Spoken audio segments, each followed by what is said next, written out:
গোসল করার সময় এই 4টি মারাত্মক ভুল করলে আপনার গোসল কখনো সম্পূর্ণ হবে না এবং আপনার ইবাদত বন্দেগী কোনো কিছু কবুল হবে না।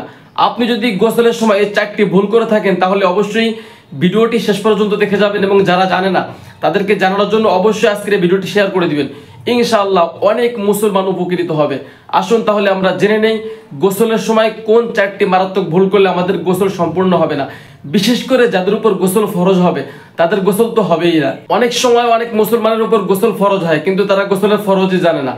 1 নম্বর যে বিষয়টা সেটি হলো যখন আপনার উপর গোসল ফরজ হবে আপনাকে অবশ্যই 3টি কাজ করতে হবে। কুলি করতে হবে, নাকের পানি দিতে হবে অর্থাৎ নাকের নরম জায়গায় পানি পৌঁছাতে হবে এবং সমস্ত শরীর ধৌত করতে হবে অর্থাৎ সমস্ত পশমের গোড়ায় পানি পৌঁছাতে হবে। 1 নম্বর হচ্ছে এই বিষয়টা আপনাকে অবশ্যই জেনে নিতে হবে।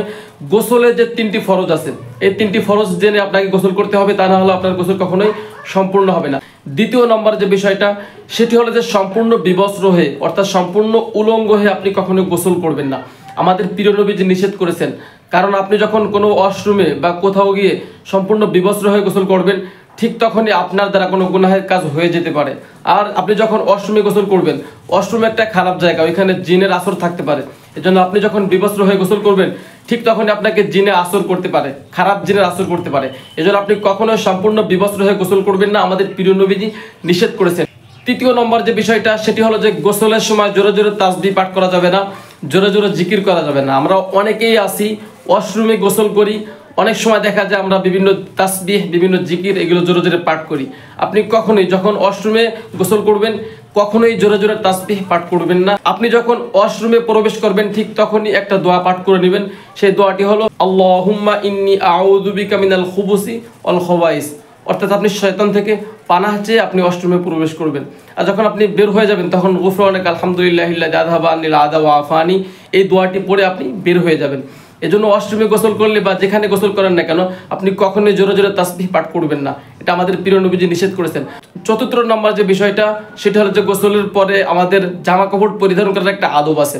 আর সেটি হলো যে আপনি যখন জামা কাপড় পরিধান করবেন, জামা কাপড় পরিধান করার সময় অবশ্যই আপনি ডান পা আগে দিয়ে প্রবেশ করাবেন এবং ডান হাত আগে দিয়ে প্রবেশ করাবেন। আপনি যখন জামা পরিধান করবেন তখন ডান হাত আগে দিবেন, যখন পাজামা পরিধান করবেন তখন ডান পা আগে দিবেন। এটা আমাদের প্রিয় নবীজির সুন্নাত। এজন্য গোসলের সময় এই 4টি ভুল আপনি কখনোই করবেন না, তাহলে আপনি মারাত্মক ভুলের মতো পতিত হয়ে যাবেন। এবং আমাদের প্রিয় নবীজি এই কাজগুলো করতে নিষেধ করেছেন। আপনি যদি প্রথম যে 2টি কাজ এই 2টি কাজ যদি আপনি ভুল করেন তাহলে আপনার গোসল কখনো সম্পূর্ণ হবে না। এর জন্য গোসলের সময় অবশ্যই আপনাকে 4টি বিষয় খেয়াল রেখে গোসল করতে হবে। আর যে সমস্ত ভাই বোনেরা জানে না তাদেরকে জানানোর জন্য আপনি যদি ভিডিওটি শেয়ার করে দেন ইনশাআল্লাহ তারা যদি জানতে পারে তাহলে আপনিও অগণিত সওয়াবের অধিকারী হবেন।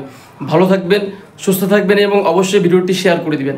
আসসালামু আলাইকুম ওয়া রাহমাতুল্লাহি।